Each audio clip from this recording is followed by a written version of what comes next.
Ito ang mga kahinaan ng iilang mga NBA team sa season ito. Una, itong Rockets, mahina ang kanilang bench scoring. Kaya kung limitado ang naibibigay na kontribusyon ng kanilang starting lineup ay nahihirapan na sila. Kasama na nga ho ang kanilang pagdepende kay Kevin Durant sa kanilang scoring. Kaya kung malilimitahan ng kalaban si KD ay tapos na itong Rockets. Itong Cleveland Cavaliers naman, kasalukuyang kabilang sila sa mga kupunang nasa tuktok pero ang kanilang kahinaan din ay hirap silang manalo laban sa mga top teams ngayon sa season ito. Kasalukuyang mayroon silang record na 3 wins and 7 losses laban sa mga kupunang nasa itaas nila. Pangatlo, ang Los Angeles Lakers. Hirap ang Lakers sa catch and shoot points. Ang kanilang ranggo ay nasa ika-38 sa NBA. Walang masyadong catch and shoot points itong Lakers mga idol. Sila'y nasa pinakakulelat na posisyon. Ngayon pa man ay surprisingly sila'y nasa pangatlong posisyon. Hindi naman nangangahulugan na sila'y matatalo na pero kabilang po yan sa kanilang mga kahinaan. Pang-apat, itong Denver Nuggets. Turnover ang kanilang problema. Itong sina Jamal Murray, Nikola Jokic at itong si Gordon. Ang tatlong ito ay ang mga magagaling na mga players nila. At hindi mo basta-bastang dapat na iwanan ang mga ito. Pero ang kanilang problema ay turnover. Malamya sila sa bola, hindi sila maingat. Kaya pwede rin pong gawing advantage yan ng kanilang kalaban sa kanila. Panglima, ang Golden State Warriors.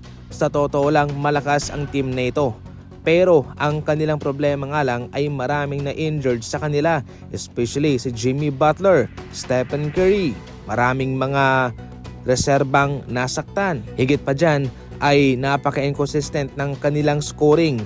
Maliban kay Stephen Curry, walang masyadong tumutulong sa kanya. Noon malakas ang Golden State Warriors sa third quarter. Kung sila'y nalalamangan sa first half, sa third quarter humahabol sila.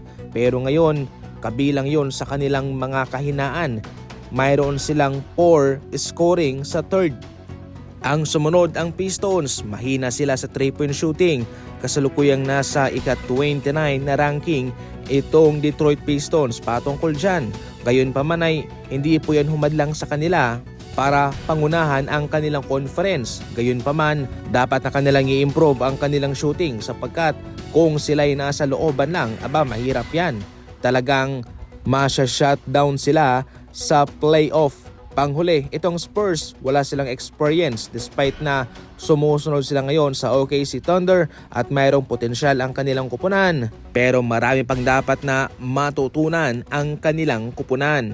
Pero syempre ang OKC Thunder, nagkampiyon naman sila. Baka yun din ang posibleng mangyari sa kanila. Who knows mga idol? Sa huli, itong OKC Thunder naman, masyado silang nakadepende kay Shai. Kahit na mayroong mga magagaling na mga reserba itong OKC Thunder.